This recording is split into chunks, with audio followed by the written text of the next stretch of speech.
బీహార్ ఎన్నికల ఫలితాలపై Congress post mortem చేపట్టింది. ఢిల్లీలోని ఏఐసీసీ అధ్యక్షుడు మల్లికార్జున ఖర్గే ఇంట్లో కాంగ్రెస్ సీనియర్ నేతలు భేటీ అయ్యారు. రాహుల్ గాంధీ, కేసీ వేణుగోపాల్, అజయ్ మాకెన్ తదితరులు ఈ భేటీకి హాజరయ్యారు. బీహార్ ఎన్నికల ఫలితాలపై చర్చించారు.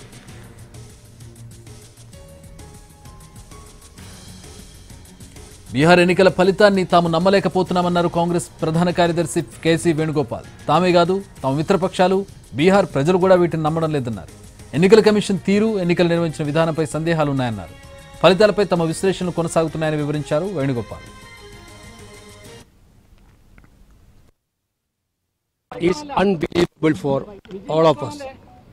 This is not only for Congress, entire Bihar people are not believing it. Our alliance parties, we discussed with all of them, they are not believing it. And I don't know, media people also, whether you believing or not. Because 90% plus strike rate for a political party, which has not happened in Indian history. Because that 90% strike rate happened there. And we are doing a thorough analysis. We are collecting the data. We are doing a thorough analysis. Within 1 or 2 weeks, we will come with a concrete proofs. Because this process of electioneering is completely questionable. This is not continuously we are talking about this process of electioneering. Election Commission is totally one-sided. Whatever they are doing, there is no transparency at all. This process is questionable.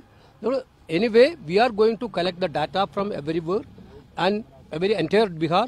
Then we will come with the facts. It's unbelievable for all of us. This is not only.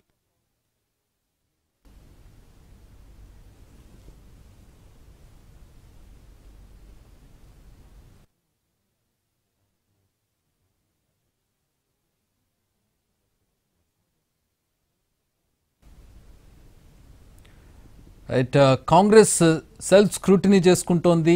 Bihar పరాజయానికి సంబంధించి ఎక్కడ తప్పు జరిగింది, ఏం జరిగింది అనే దాని మీద విశ్లేషణ చేసుకుంటూ ఉన్నారు కాంగ్రెస్ కీలక నేతలు.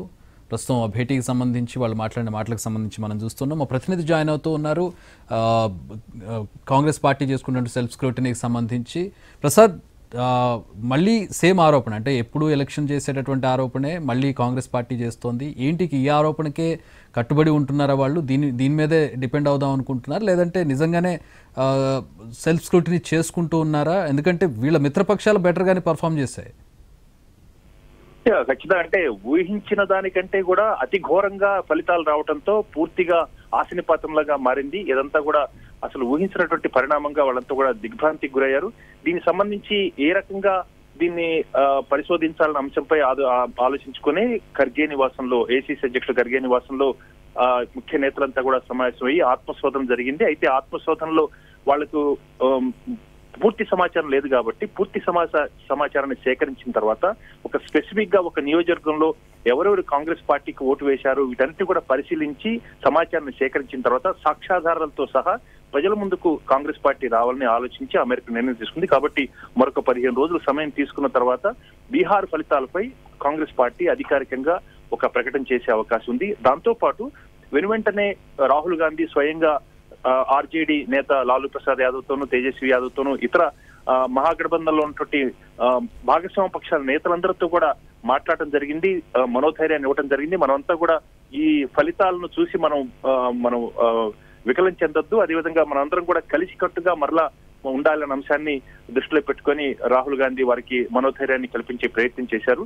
ముఖ్యంగా 2 అంశాలు. ఒకటి, బీహార్ లో జరిగినటువంటి ఎస్ఐఆర్ స్పెషల్ ఇంటెన్సివ్ రివిజన్, ఈ ఓట్ల ప్రత్యేక పరిశీలన, అదేవిధంగా ప్రక్షాళన కార్యక్రమంలో అనేకటువంటి ఓట్లు, కాంగ్రెస్ పార్టీకి చెందినటువంటి ఓట్లు తొలగించడం జరిగింది. అదేవిధంగా అనేక రకాలుగా ఓట్ల చోరీకి పాల్పడింది అన్న అభియోగానికి ఇప్పటికీ కట్టుబడి ఉన్నారు. దీన్ని దృష్టిలో పెట్టుకొని ఏ రకంగా ప్రజలకు ముందుకు వెళ్ళాలి, ప్రజలకు ఏ సమాచారం ఇవ్వాలి, వీటంటే కూడా సాక్ష్యాధారాలతో సహా సేకరించిన తర్వాతనే ప్రజల ముందుకు వస్తామని చెప్పి ముఖ్య నేతలు మాట్లాడడం జరిగింది.